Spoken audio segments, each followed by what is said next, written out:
When my wife, Sarah, told me she was going on a week-long trip with her best friend, Laura, I didn't think much of it. They had been close since college, and Laura's husband, Mark, was someone I'd met a few times. We weren't friends, but we were cordial. Sarah said it was just a girl's getaway to unwind from work stress. I trusted her completely, so I didn't question it. The week passed slowly. I missed her, but we talked every night over video calls. She seemed happy, relaxed, and often mentioned how Laura was helping her let loose. I noticed she didn't talk much about what they were actually doing, but I didn't push. When she came home, she seemed unusually quiet and avoided eye contact. I chalked it up to post-vacation fatigue. A month later, Sarah sat me down and told me she was pregnant. We had been trying for a baby for a while, so at first, I was overjoyed. But then, she didn't smile. Her hands trembled, and her eyes filled with tears. That's when I knew something was wrong. I asked if she was okay, and she whispered, "It's not yours." I felt the floor vanish beneath me. My ears rang, and my chest tightened. I couldn't even form words at first. When I finally managed to speak, I asked her whose baby it was. Her voice cracked as she admitted, "Mark's, Laura's husband." I just sat there in shock, unable to believe the betrayal I was hearing. She explained that during the trip, Laura had to leave for 2 days for a family emergency, and Mark showed up to keep Sarah company. One night, they drank too much, and things just happened. I was sick to my stomach listening to her excuse. She claimed she hated herself for it and that it was a one-time mistake, but that didn't change the fact that she had slept with her best friend's husband and gotten pregnant. The worst part was imagining Laura's face when she found out. I asked Sarah if she had told her yet, and she said no. She didn't know how. She was terrified Laura would end their friendship, and Mark's marriage would collapse. In my mind, I thought, good. They deserve to know the truth.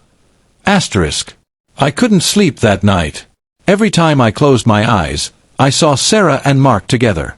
I thought about all the nights I trusted her, all the moments I believed she was faithful.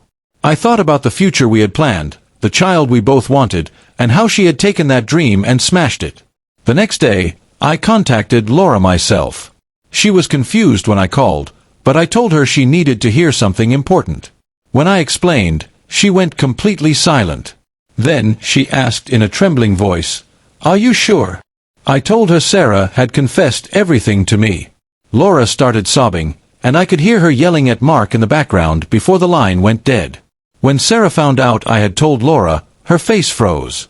She looked at me with a mix of shock, fear, and anger. "How could you do that?" she demanded. I laughed bitterly and told her, "How could you do what you did to me?" She didn't have an answer. In the days that followed, the fallout was brutal. Laura kicked Mark out of their house. She sent me messages thanking me for telling her, but also saying she was devastated. Mark tried to call me, probably to explain or apologize, but I blocked him immediately. Sarah cried every day, begging me to forgive her and raise the child together. I couldn't. Every time I looked at her, I saw betrayal. The baby would be a living reminder of the night she destroyed everything we had. I told her I wanted a divorce. She accused me of abandoning her in her darkest moment, but I reminded her that she had abandoned us first. A month later, I moved out. I left her the house because I didn't want anything that had her fingerprints on it. Laura and I stayed in touch for a while, but eventually, our conversations faded. We were both just trying to heal from wounds neither of us asked for. Sometimes, I still think about how quickly trust can be shattered.